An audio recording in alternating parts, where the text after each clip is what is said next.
জয় হিন্দ সবাইকে। আশা করি তোমরা সবাই খুব ভালো আছো এবং তোমাদের প্রিপারেশন পুরো দমে করছো। তোমরা সবাই জানো যে আমি এসএসসি জিডি আর এমটিএসকে টার্গেট করে গ্রামার রোল করাচ্ছিলাম, আর এর আগে আমি প্র্যাকটিসেরও করাচ্ছিলাম। দেখো, এসএসসির এক্সামগুলো দেওয়ার একটা সুবিধা হলো এই এক্সামগুলোর মধ্যে তোমরা কবে কি এক্সাম আছে, এক্সাম ডেট সবই তোমরা আগে থেকেই জানতে পেরে যাবে। মানে যবে থেকে তুমি অ্যাপ্লিকেশন করবে তখন থেকেই প্রায় তোমরা জানতে পেরে যাবে কবে এক্সাম হবে। এগুলো হচ্ছে এসএসসি এক্সামের সুবিধা। আর আমাদের যে ওয়েস্ট বেঙ্গল এর যে এক্সামগুলো, পিএসসির এক্সামগুলো, সেগুলো মানে ঠিক শিওর থাকে না যে কবে হবে, কবে হতে পারে, শিওর থাকা যায় না। তো এসএসসি এক্সামগুলো আমরা সেইভাবে টার্গেট করে পড়তে পারি, কারণ কি আমরা এক্সামের ডেট সম্বন্ধে জেনে যাব। তো এই ভিডিওটার মধ্যে আমাদের যে এসএসসি জিডি এক্সাম কবে আছে সেটা আমরা জেনে নেব। আর দেখো, এসএসসি এমটিএসের এক্সাম এখনও দেরি আছে, তাও মোটামুটি জুন জুলাই বলতে পারো। এসএসসি এমটিএস 2024-এর কথা বলছি। তো যেহেতু এসএসসি জিডির এক্সাম সামনেই আমাদের, আর কয়েকদিন বাদে এসএসসির জিডির এক্সাম, মানে ফেব্রুয়ারি মাসে।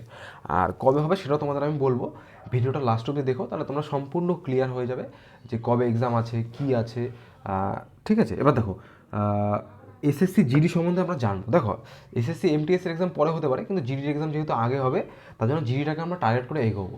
কোনো একটা এক্সামকে আমাদের টার্গেট করে এগোতে হবে, নাহলে কি আমরা আমাদের মানে সেই লক্ষ্যে আমরা পৌঁছাতে আমরা দেরি করবো যদি টার্গেট করে না এগোই।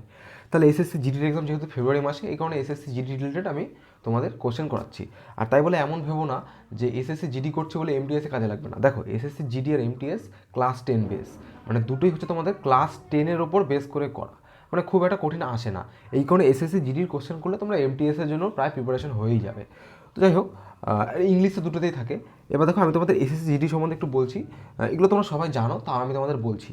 দেখো, এসএসসি জিডির ক্রাইটেরিয়া কি? এসএসসি জিডি হচ্ছে আমাদের 10 পাস হতে হবে, মানে ন্যূনতম ক্লাস 10 পাস আমাদের হতে হবে।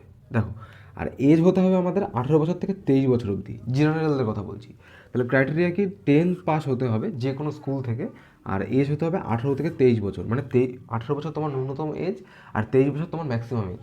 আর এসসি এসটি ওবিসিদের জন্য এজ রিল্যাক্সেশন যেমন আছে সেরকম থাকবে। যেমন এসসিদের জন্য 5 বছরের ছাড়, মানে এসসিরা আরও প্লাস 5 বছর অবধি দিতে পারবে, ওবিসিরা প্লাস 3 বছর অবধি দিতে পারবে। এটা হচ্ছে জিডির ক্রাইটেরিয়া, এটা তোমরা সবাই জানো। ভ্যাকান্সি কত বেরিয়েছিল? ভ্যাকান্সি বেরিয়েছিল 26,146, আর এটা হচ্ছে অফিসিয়াল ভ্যাকান্সি। এই 26,000 ভ্যাকান্সিটা ছিল অফিসিয়াল ভ্যাকান্সি। এটা কিন্তু এরপরে বেড়েও যেতে পারে, কারণ কি আমরা দেখেছি এসএসসি জিডির আগের বারেও এক্সামেও যা এসেছিলো তার থেকে আর ডবল হয়ে গেছিলো। তো ভ্যাকান্সি বাড়তেই পারে, কোনো অসুবিধা মানে সেটা বেড়ে যেতে পারে। এই কারণে আমি বলবো ভালো মতো প্রিপারেশান নাও যারা তোমরা মনে করছো এসএসসি জিডির জন্য প্রিপারেশন করবে। আর এসএসসি জিডির একটা সুবিধা, সেটা কি হলো, তোমার এমটিএসের মতোই, মানে শুধুমাত্র প্রিলি এক্সামই হবে, মেইন কোনো কিছু হবে না। শুধু প্রিলি এক্সাম হবে, এরপরে ফিজিক্যাল টেস্ট হবে। তোমাদের সমস্ত কিছু আমি বলছি। দেখো, তো দেখো, সিলেকশন প্রসিডিওরটা কি এসএসসি জিডির জন্য? প্রথমে আমাদের রিটেন এক্সাম হবে। রিটেন এক্সাম মানে যেটা আমাকে তোমাকে বললাম কম্পিউটার বেসড এক্সাম, কম্পিউটারে বসে পরীক্ষা দিতে হবে, বা যেটাকে বলতে পারো প্রিলিমিনারি এক্সাম। এরপরে হবে ফিজিক্যাল এফিসিয়েন্সি টেস্ট, পিইটি। এটাতে কি? এটাতে তোমার হচ্ছে ওই দৌড়, মানে রেস রেস মানে তোমাকে দৌড়াতে হবে এই ফিজিক্যাল এফিসিয়েন্সি টেস্টের মধ্যে। আর ফিজিক্যাল স্ট্যান্ডার্ড টেস্ট, এটাতে তোমাদের হাইট, ওয়েট, চেস্ট, এগুলো তোমার মেজারমেন্ট করা হবে। তাহলে ফিজিক্যাল এফিসিয়েন্সি টেস্টে দৌড় হবে, তারপরে হবে ফিজিক্যাল স্ট্যান্ডার্ড টেস্ট, এটাতে তোমার হাইট, ওয়েট, এগুলো তোমার মেজার করা হবে। ক্লিয়ার? এরপর হবে মেডিকেল টেস্ট। এই মেডিকেল টেস্ট হচ্ছে লাস্ট টেস্ট। তোমাকে মেডিকেল থেকে মানে ধরো ডাক্তারকে দেখিয়ে একটা রিপোর্ট নিয়ে যেতে হবে, এটা হচ্ছে মেডিকেল টেস্ট।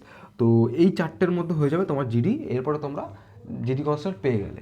তো যাই হোক, এই রিটেন এক্সামটা হবে, তারপরে physical efficiency test, physical standard test, medical test. এবার আমি তোমাদের বলবো যে রিটেন এক্সামটা কীভাবে হবে। দেখো, রিটেন এক্সামটা হচ্ছে প্রিলিমিনারি এক্সাম। এবার তোমাদের আমি বলবো যে রিটেন এক্সামটা কীভাবে হবে।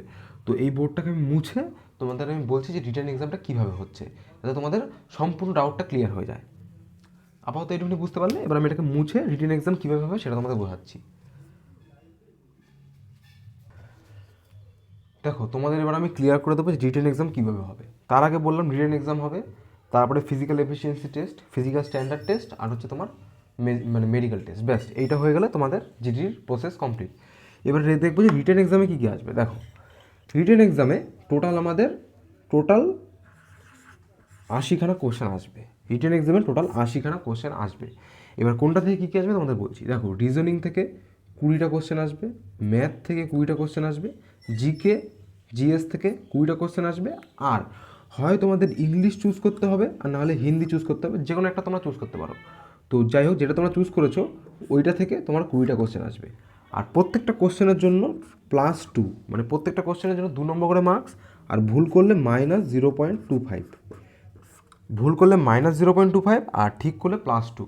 তার মানে তোমরা একটা জিনিস বুঝতে পারছো যে তোমার এখানে 8টা কোশ্চেন তুমি ভুল করলে 1 নম্বর মাইনাস যাবে,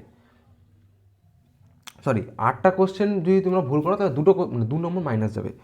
তার মানে কিন্তু এখানে কিন্তু তোমার নেগেটিভ মার্কিং অনেকটাই কম। জিডিতে কী হবে, জিডিতে মানে জিডি বলছি কেন, তোমার এমটিএসে কী হয়, এমটিএসে 3টে ভুল করলে তোমার হচ্ছে 1 নম্বর মাইনাস, কিন্তু এইখানে কিন্তু তোমার দেখো তোমার 4টে ভুল মানে 8টা তুমি যদি ভুল করো তাহলে তোমার 2 নম্বর মাইনাস হবে। তার মানে কিন্তু অনেক তোমার নেগেটিভ মার্কিং কম, ঠিক আছে, মানে 1/8 বলতে পারো। অন্যান্য ক্ষেত্রে কী হয় 1/4 নেগেটিভ মার্কিং হয়, এটাতে কিন্তু 1/8 নেগেটিভ মার্কিং। এই জন্য আমি তোমাদের বলবো যত পারো কোশ্চেন করে আসবে, কোনো অসুবিধা নেই। কারণ কি ভুল হলেও অসুবিধা নেই, কারণ নেগেটিভ মার্কিং খুবই কম। আর এটা বুঝতে পারলে। আর দেখো এসএসসি এক্সামের এটাই সুবিধা, তোমাকে এক্সাম ডেট আগে থেকে তোমরা জানতে পেরে যাবে। আর বেশি দিন বাকি নেই। এসএসসির এক্সামের ডেট দিয়েছে তোমার 20 থেকে 29 ফেব্রুয়ারি, মানে ফার্স্ট একটা ধাপে হবে, সেটা হচ্ছে 20 থেকে 29 ফেব্রুয়ারি কিছু লোকের হবে। তারপরে হচ্ছে 1 মার্চ থেকে আবার 12 মার্চ অবধি। তাহলে বুঝতে পারলে দুটো ধাপে হচ্ছে, একটা হচ্ছে 20 থেকে 29 ফেব্রুয়ারি, আর হচ্ছে 1 মার্চ থেকে 12 মার্চ অবধি 2024-এর। তাহলে এইটা হচ্ছে তোমার এসএসসি জিডি এক্সামের পুরো তোমাকে বলে দিলাম কী কীভাবে হবে। তার মানে মোটামুটি 20 ফেব্রুয়ারি মানে বলতে পারো হাতে আর বড় জোর 1 মাস বাকি আছে।